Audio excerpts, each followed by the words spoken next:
Well, $1 million bond, Lisa, in the courthouse about a block behind me here. It is an amount that was applauded and cheered by some onlookers in court. They were then admonished by Judge Megan Shanahan. Here's a look inside as former UC officer and indicted murder suspect Ray Tenzing made his initial court appearance, handcuffed in prison garb, described to us by his attorney as feeling like he's been run over by a train. His father, Paul, was in court to observe. So were relatives of Sam DuBose, the man he's charged with killing. Tenzing's 25, single, not, according to his lawyer, a flight risk, but bond was set at $1 million. However, if the family can put up 10% through property, he could be released. He's like in shock at this point. He asked me 5 times here, is it 10% or is it $1 million straight? It's like you can't understand. I mean, he's in shock. It is 10%, or can be, yes. Stu, what's the one thing you want out of Ray's story to be out there? There's so much media covering this. What's the one part of Ray's story you want out there? I would like for the media to recognize that there are 2 sides to this thing, that the case will ultimately be tried and decided in a courtroom, and that videotape is subject to more than the interpretation that's been put out there by the prosecutor. Stu Matthews saying Tenzing's version is that he was dragged by the car and thrown off of it, and that absolutely he was in fear of his life, and that once an expert witness evaluates that videotape and takes the stand, Tenzing will be able to substantiate his story. So I think that gives you an indication of what the defense is thinking, at least initially. His next court appearance is in 3 weeks. Reporting live, John London, WLWT News 5.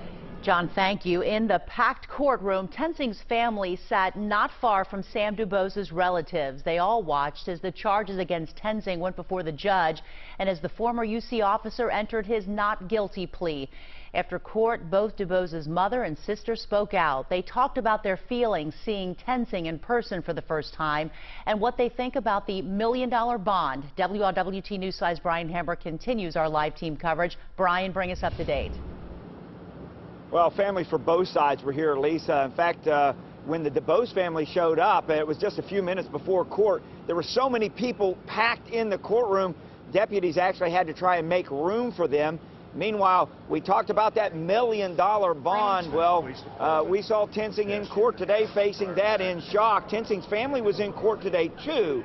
Now, his father and some other family members were here for support, but they came and left quietly. None of them wanted to talk about the charges or the bond. Some of the DuBose family came to see Tenzing in person. His sister, the sister of Sam DuBose, Tarina Allen, was here. His brother, several members of the family were all here. Now, they want everyone to remain peaceful and let the legal system work. They also want to see this other officer who they say, he said he saw Tenzing dragged. They want that officer charged and fired, but they also wanted to tell everybody they were satisfied with that $1 million bond. We're happy about the $1 million bond. We're happy that he will not be able to get out and that we can watch justice work through his course. Now, I talked to Tenzing's attorney after this. We talked about that 10%. What that means is $100,000, and he tells me he thinks they can put that up anyway. Property, cash, any way. So that means $100,000. They think they have a chance of making that bond. Reporting live, Brian Hemrick, WLWT News 5.